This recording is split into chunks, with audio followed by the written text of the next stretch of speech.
This is one of the extra special moments in my 100 Huntley Street adventure. I had the privilege of meeting one of my mentors. Dr. Larry Crabb is a well-known psychologist, conference and seminar speaker, Bible teacher, and popular author. He currently is scholar-in-residence at Colorado Christian University in Colorado and serves as spiritual director for the American Association of Christian Counselors.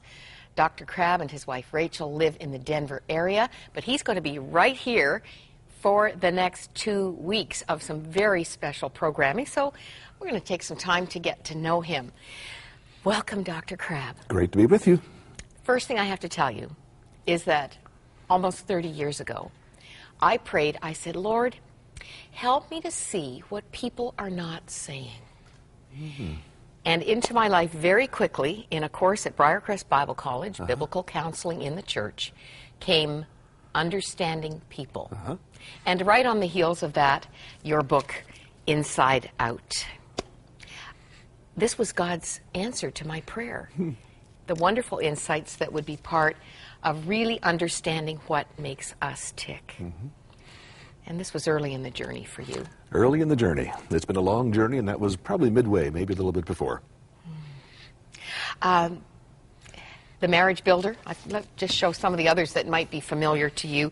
A blueprint for couples and counselors.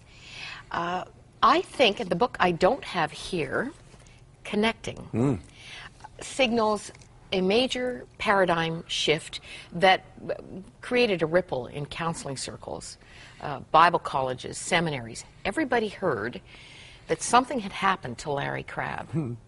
What happened? A lot of things have happened to Larry Crabb across a long journey. You mentioned The Marriage Builder, for example. That came out of a real crisis in my own marriage. I wrote that book shortly after my wife and I had hit a real wall in our marriage. We met when we were 10. We had our first date at age 12. We got married at 21. You had a date at 12? We had a date at 12. Well, we shared a hymn book in a youth program. That was our date. Her maiden name was Rachel Joy Langford. Her married name is Rachel Langford Crabb. So when she married me, I took the joy out of her life and made her a Crabb. Oh, dear. Are you really blaming yourself? Well, that's not total truth. No. But, we're doing fine with 43 years. But that book came out of a personal struggle in our marriage, as most of my books have. And there are a lot of things in your life that, well, for example, my sister-in-law came here today specifically to meet you personally because when she took the Grief Share program that some of our viewers will be familiar with, you were one of many professional counselors who spoke into that journey. And she was being teased that you were her boyfriend because you made the biggest impact in her recovery after her husband's death at 57. I didn't know that you lost a brother in a plane crash. In a plane crash. He was flying standby, the last one to get on. He was a psychologist as well. From Denver to Colorado Springs, a plane crashed, and all 3 crew and 21 passengers were killed that day.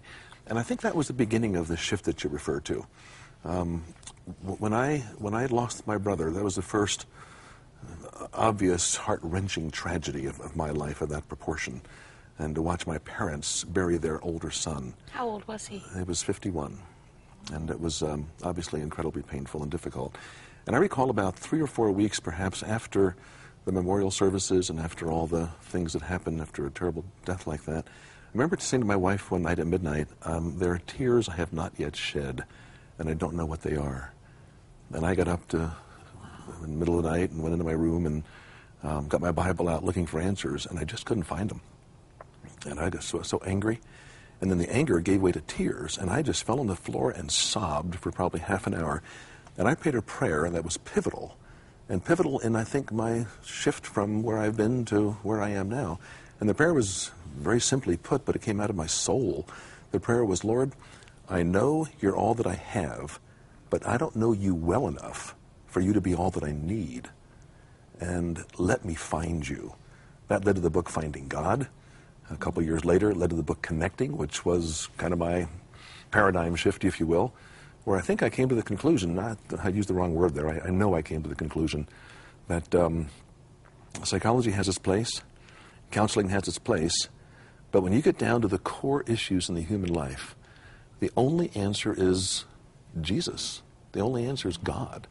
And I remember thinking, what does that mean? It also occurred to me during that time that, that I think I went into psychology because even as a kid, as a teenager, as a young adult, I was struggling with all sorts of things that my understanding of Christianity wasn't speaking to.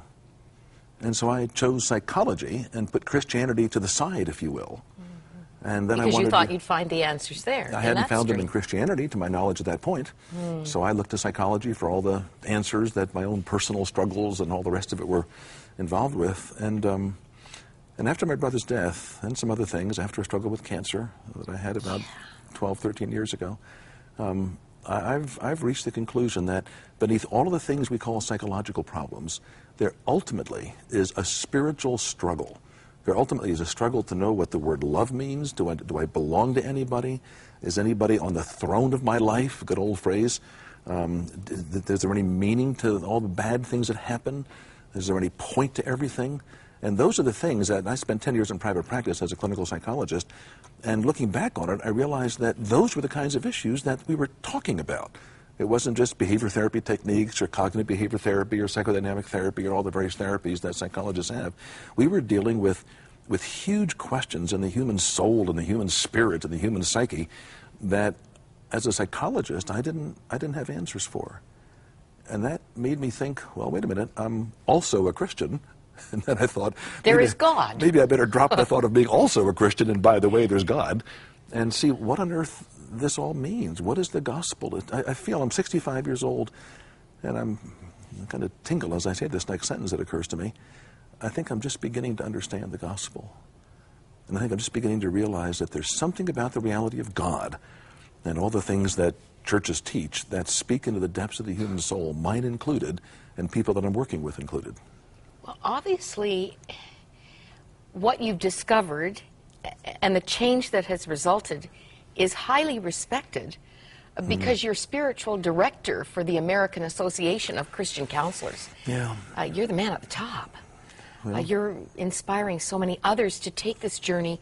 How long was it from hitting the wall and finding your own emptiness to getting the answers that would lead to some pretty groundbreaking Myra, the journey continues. I'm not sure if I've gotten the answers. I still see myself as a stumbling pilgrim. I still see myself as a seeker. I still see myself as somebody who